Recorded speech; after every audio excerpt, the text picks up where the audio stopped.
예, 안녕하세요. 예, 우리 예담원, 우리 지명으로 읽는 성경 이야기.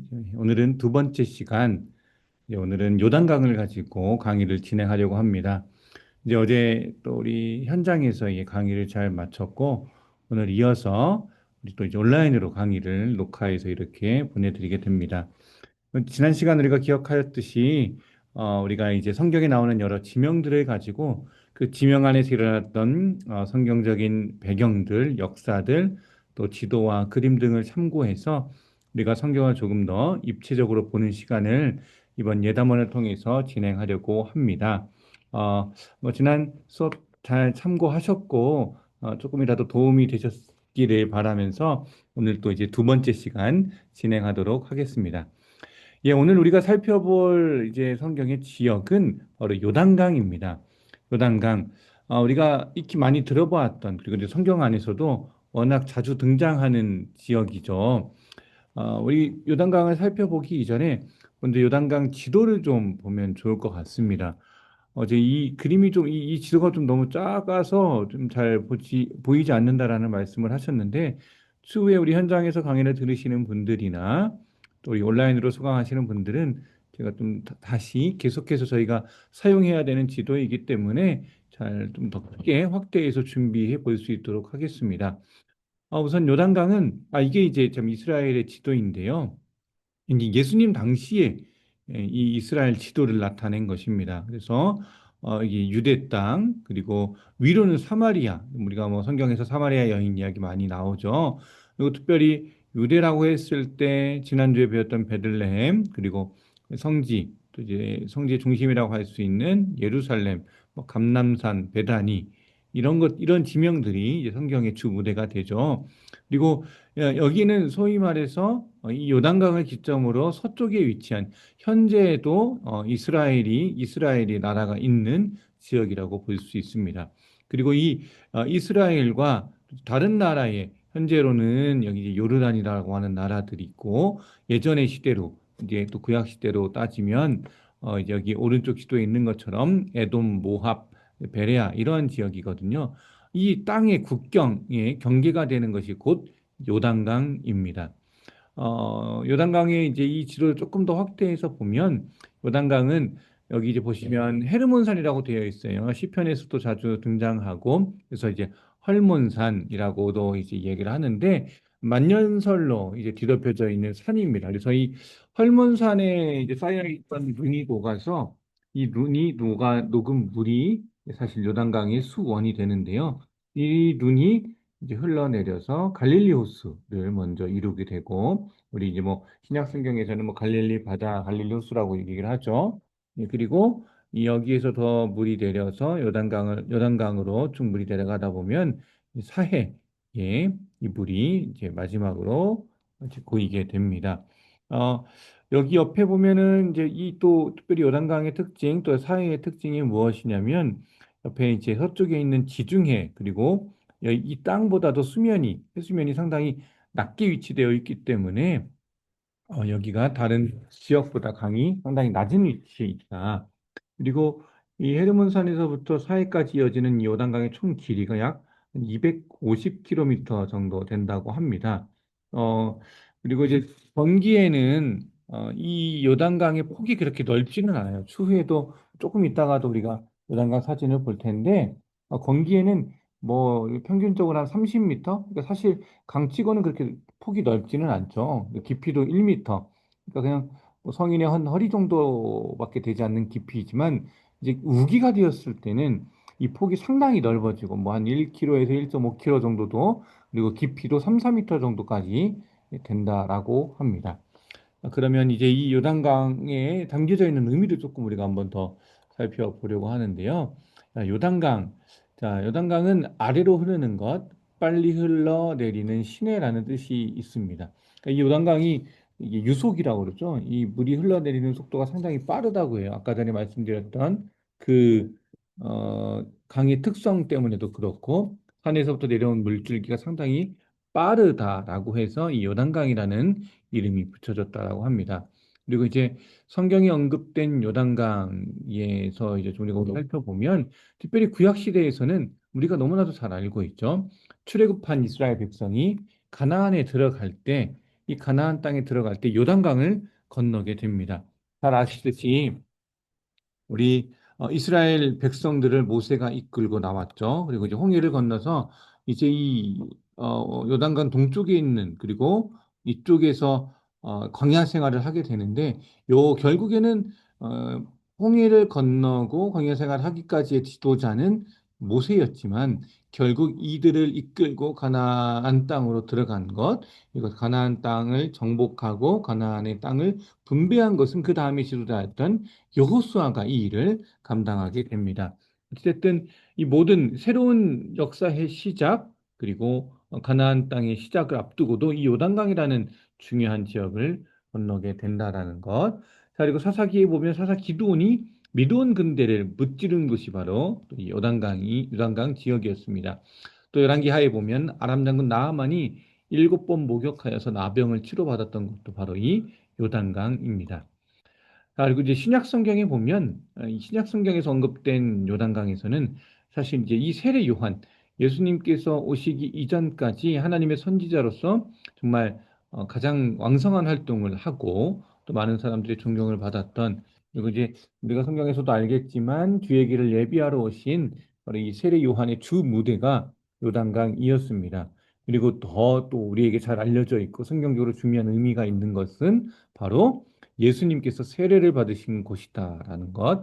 마태복음 3장 13절에 보면 이때에 예수께서 갈릴리로부터 요단강에 이르러 요한에게 세례를 받으려 하시니, 예수께서 갈릴리로부터 요단강에 이르러 요한에게 세례를 받으려 했다라는 것. 그래서 이 회개의 세례가 이루어졌던 곳이 바로 요단강이다라는 것입니다. 이, 이 요단강에 대한 내용은 조금 더 그래서 우리가 한번 살펴볼 때에 우리가 무엇을 보려고 하냐면요. 우선 사진을 한번 좀 보시면 이게 아까 전에 말씀드렸던 요단강의 사진입니다.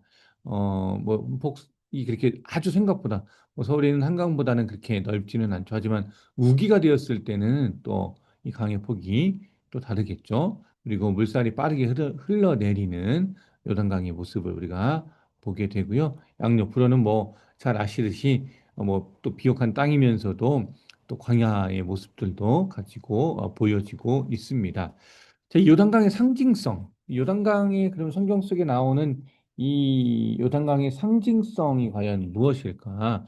첫 번째로 요단강은 과거의 삶과 단절하고 새로운 삶을, 그러니까 즉 하나님의 약속이 성취되는 순간으로 우리가 이 요단강을 살펴볼 수 있게 됩니다.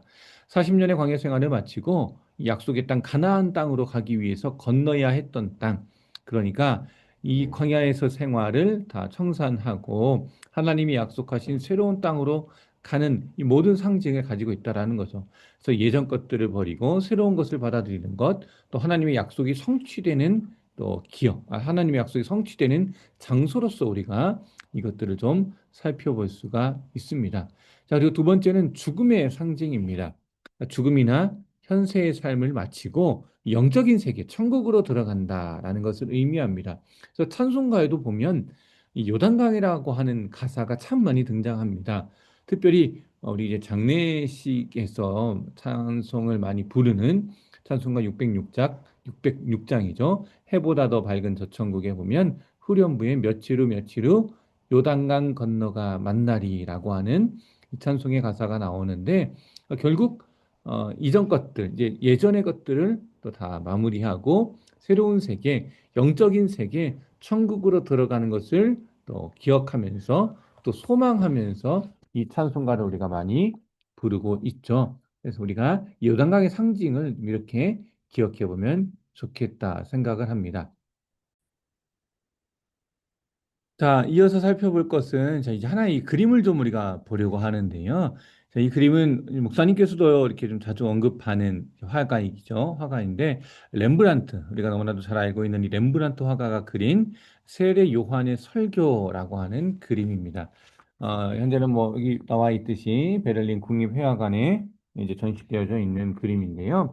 우리 이 그림을 통해서 이제 우리가 좀 무엇을 살펴보냐면 이 그림에서 이 세례 요한 여기 나와 있는 지금 이 부분 이게 표시가 될지는 모르겠지만 이 가운데에서 조금 오른쪽으로 이 중간에 있는 그래서 오른손을 펼치고 강하게 선포하고 있는 듯한 모습을 보이는 게 바로 세례 요한입니다. 자, 이 세례 요한이 이제 이 설교를 하고 있고 이 사람들을 향해서 선포하고 있는데 아마 이 내용이 천국이 가까이 왔으니 회개하라라는 우리가 잘 알고 있는 또 복음서의 선포 메시지겠죠. 그런데 재밌는 것은 이 주위에 수많은 사람들이 있지만 하나도 이 세례 요한을 쳐다보고 있지 않다라는 겁니다. 그만큼 관심이 없다라는 거죠. 또 관심이 없다라고 하는 것은 돌이킬 마음이 없고 지금 세례 요한이 선포하고 있는 회개하라라고 하는 그 회개에 대한 마음들도 전혀 없음을 이 그림에서 나타내고 있습니다.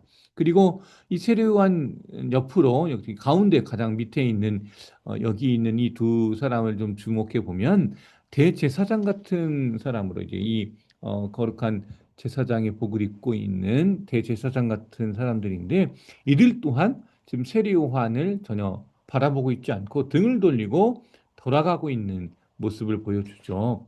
그러니까 이 그림에서는 인간의 그 본성, 특별히 회개의 복음을 듣기 싫어하는 타락한 인간의 본성을 이야기하고 있습니다. 어제 주일이죠. 우리 목사님께서도 얘기했는데 이 시대가 지금 가장 죄가 많은 시대, 죄가 너무나도 넘쳐나는 시대임에도 불구하고 죄에 대한 이야기, 또 회개에 대한 이야기를 하면 많은 세상 사람들도 성도들조차도 그리 좋아하지 않는다라고 말씀해 주셨잖아요.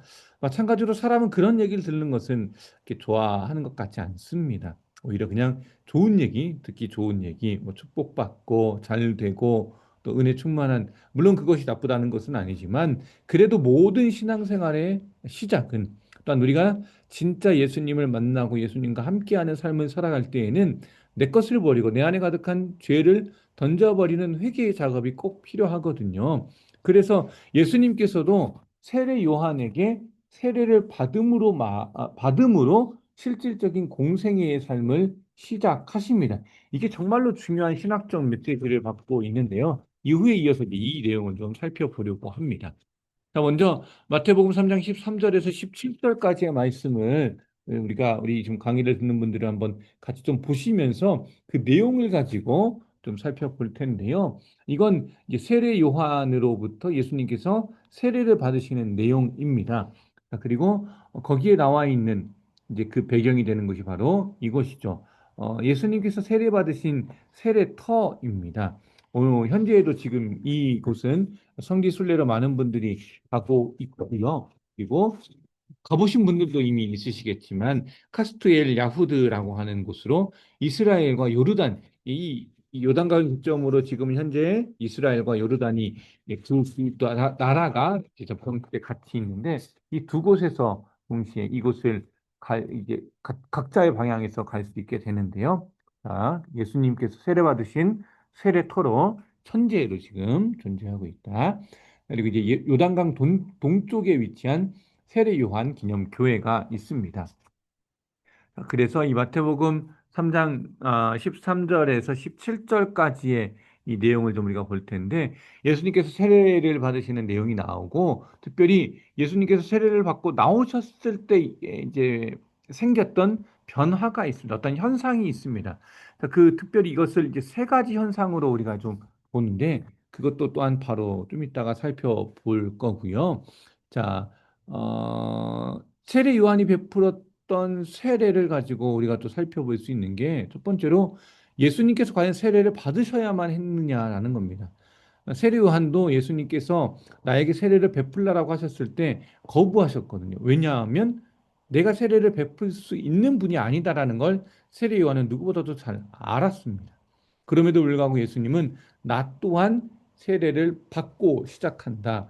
똑같이 인간의 모습으로 또 죄인의 어떤 모습을 그대로 가지고 죄에 대한 부분을 예수님께서도 먼저 보여주시면서 시작하셨다라는 걸 우리가 좀 기억해 보았으면 좋겠고요. 그래서 그 아까 말씀드렸던 세 가지 현상, 먼저 하늘이 열리고 또 그리고 그 다음 성령이 비둘기 같이 그의 위에 내려오셨다. 그러면서 하늘에서는 음성이 들립니다. 하늘로부터 이는 내 사랑하는 아들이요, 내 기뻐하는 자라. 참 놀라운 건데 이제 이것에 담겨져 있는 의미를 이제 살펴볼 겁니다. 자, 먼저 예수님의 세례에 대한 의미 다시 한번 이야기하지만 죄인들과의 연대성입니다. 그러니까 죄가 없으신 분이고 하나님과 동등된 분이심에도 불구하고 예수 그리스도께서는 죄인들과 똑같은 모습으로 인간의 몸을 입고 오셨기 때문에 이것들을 보이기 위해서 그리고 이것으로 통해서 순종의 표본을 보여주셨다라는 겁니다. 하나님의 말씀에 순종의 모습을 먼저 보여주셨다라는 것, 바로 겸손한 예수님의 모습을 예수님의 세례를 통해서 세례 받으시는 사건들을 통해서 우리가 또한 볼 수 있다. 자, 그리고 16절에서 하늘이 열렸다라고 하는데 먼저 하늘이 열렸을 때에는 우리가 하늘이 열렸다라고 한다면 사실 우리가 생각할 때에도 하늘과의 소통이 이제 가능해지는구나. 지금까지는 사실 이제 이 신구약 시대 가운데 오랫동안의 암흑기가 있었고 하나님께서 직접적인 이 이스라엘 백성들을 향한 계시를 나타내지 않으셨는데 하늘과의 소통이 다시금 가능해졌음을 이야기하고 또한 암시하고 있습니다. 그래서 뭐 우리가 창세기에서도 야곱이 돌베개를 베델에서 돌베개를 베고 잤을 때 그 꿈 가운데 하늘이 열리는 바로 그 꿈을 보게 되잖아요. 그리고 나서 사닥다리가 연결되게 되고 그처럼 하늘과의 소통을 의미하고 있는데 그래서 이것을 통해서 하늘에서의 사명을 예수 그리스도가 가지고 왔다. 그리고 두 번째 성령이 비둘기같이 내려와 사역의 능력을 부여했다라는 겁니다. 자, 성령 그러면 이게 비둘기 그러면 뭐 순결하고 온유하고 평화를 상징하는데 자, 이 성령이 비둘기가 이 성령과의 의미로 이제 많이 비유되어서 사용되어지죠. 그래서 이제 성령의 사역들도 성령으로부터 예수님께서 사역을 부여받아서 이제 공식적인 사역을 시작한다. 그리고 17절에서 나오는 내 사랑하는 아들이라고 하는 이 부분, 이는 내 사랑하는 아들이요 기뻐하는 자다라고 이야기를 하는데 이미 시편에 나와 있는 시편 2편 7절에 나와 있는 구절을 인용하고 있거든요. 자, 그래서 하나님의 사역을 감당할 이다. 그리고 왕적으로 종적으로 이제 예수 그리스도의 이중적인 정체성을 공식적으로 선언하고 있습니다. 그러니까 위로부터 하나님의 음성을 통해 실질적인 예수님의 권위가 부여된다라는 거죠. 그래서 예수님의 세례를 통해서 일어났던 이 세 가지 현상이 곧 삼위일체에 나타남으로써 많은 신학자들이 그리고 거의 이제 모든 신학자들이 여기에 대해서는 동의를 하고 있고 이야기를 하는데 삼위일체 하나님의 시작이다라고 말하고 있습니다. 그래서 물속의 예수님, 성자 하나님이죠. 그리고 이제 아까 전에 하늘이 열림으로부터 나타났던 비둘기같이 나타났던 성령, 그래서 하늘의 성령, 그리고 성부 아버지, 성부 하나님의 음성, 그래서 성부 하나님, 성자 하나님, 성령 하나님의 이 세 삼위일체 하나님으로서의 사역이 시작된다라는 것 우리가 좀 기억하면 좋을 것 같습니다. 자, 이 그림은 이제 페루지노라고 하는 이제 화가가 예수님의 생애에 대해서 총 6가지 작품을 연달아서 이렇게 기록한 것이고 이렇게 이제 그림을 그린 것이고 이게 지금 바티칸의 시스타나 예배당에 이제 전시가 되어 있거든요. 그 중에 하나인 예수의 세례입니다. 그래서 아까 지금 마태복음 3장의 내용들이 이 그림 안에 다 들어가 있습니다. 자, 보시면 아시겠지만 예수님이 지금 세례를 받으시는 모습이 가운데 밑에 있고요. 예수님께 세례를 베푸는 분은 바로 세례 요한인 것들을 우리가 볼 수 있게 되죠. 자, 그리고 그 예수님의 머리 위에 보면은 이제 비둘기가 이렇게 그려져 있는 것들을 보게 됩니다. 그리고 그 위에 보면 이제 성부 하나님, 그리고 천사들 가운데서 계시는 성부 하나님. 그래서 이 그림을 가만히 보시면 이제 주위에 있는 수많은 뭐 백성들이나 군중들 이제 이것들을 제외하고 이 하나님과 성령, 그다음에 비둘기, 성자 하나님 예수 그리스도 일직선으로 이게 동적으로 이게 배치를 해서 위로부터 내려오시는 하나님 예수 그리스도를 이렇게 표현하고 있다.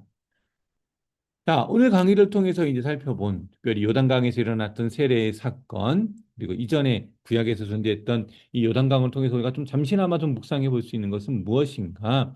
여호수아의 요단강, 이제 하나님께서 약속하신 땅으로서 우리가 실질적으로 믿음으로 나아가야 된다라는 것, 그리고 이전의 생활을 벗어나서 새로운 시대, 새로운 사역으로 사역이 있는 곳, 또 하나님께서 말씀하신 약속의 땅으로 가야 되는 그 요단강에 대한 것들을 좀 우리가 살펴보고, 또 예수님의 요단강, 이제 세례를 받으신 예수님의 모습을 통하여 새로운 사역과 새 시대가 열리는 것을 우리가 살펴보았는데요. 분명 우리의 삶 가운데서도 내가 건너가야 할 요단강이 있으리라 생각을 합니다. 성경에서의 요단이 의미하고 있는 것처럼 나에게 있어서 버려야 되고 또 새로운 시대를 살아감에 있어서 건너야 될 요단강이 분명히 있을 거라 생각을 합니다. 그래서 우리가 내가 건너야 할 요단강, 영적인 의미로서의 요단강은 무엇이 있을지 우리가 한번 생각해 보고, 누구보다도 내 자신이 잘 아시겠죠. 그것들을 좀 기억하면서 오늘 이 요단강에 대한 이 지명을 우리가 함께 나누어 보았습니다. 예, 오늘 강의는 또 이렇게 마치도록 하겠고요. 다음 주에 이제 우리가 다시 만나서 우리 그때는 이제 마태복음 4장에 나오는 시험산에 대한 내용을 가지고 성경 이야기에 들어가 보도록 하겠습니다. 예, 오늘 강의는 이것으로 마치겠습니다. 감사합니다.